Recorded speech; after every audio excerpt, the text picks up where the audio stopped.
اعوذ باللہ من الشیطان الرجیم بسم اللہ الرحمن الرحیم۔ مولا کائنات حضرت امیر المومنین علی ابن ابی طالب علیہ السلام کہ مجموعہ کلام نہج البلاغہ کے تیسرے باب کا 323 نمبر فرمان مومنین کرام کی خدمت میں ہدیہ کرنے کا شرف حاصل کیا جا رہا ہے۔ وقال علیہ السلام، آپ علیہ السلام نے یہ فرمان ذیشان اس وقت جاری فرمایا وقد مر بقتل الخوارج یوم النہروان،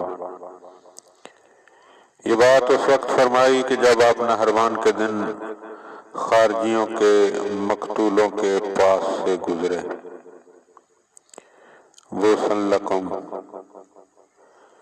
وائے ہو تمہاری مصیبت پر، لقد ذرکم من غرکم، جس نے تمہیں ہلاکت کے منہ میں ڈالا اسی نے تمہارا نقصان کیا اور اسی نے تمہیں دھوکہ دیا۔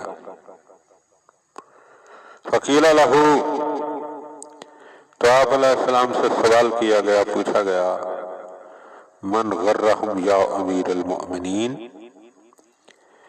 اے امیر المؤمنین انہیں کس نے دھوکہ دیا ہے، انہیں کس نے منہ میں ڈالا ہے؟ فقال علیہ السلام، تو آپ علیہ السلام نے ارشاد فرمایا الشیطان المضل والانفس الامارۃ بالسوء، گمراہ کرنے والے شیطان اور برائی پر ابھارنے والے نفسوں نے امیدیں دلا کر انہیں فریفتہ کیا۔ بالامانی فصاحت لہم بالمعاصی، اور انہیں ان کے سامنے گناہوں کی راہیں کھول دی۔ وعدتہم الاظہار فاقتحمت بہم النار،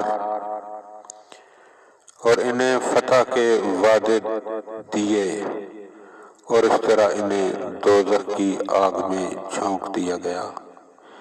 کیونکہ امام وقت کے مقابلے میں کوئی بھی کھڑا ہو، زندہ رہے پھر بھی اس نے دوزخ میں جانا ہے، اور اگر مر جائے پھر بھی اس نے دوزخ میں جانا ہے۔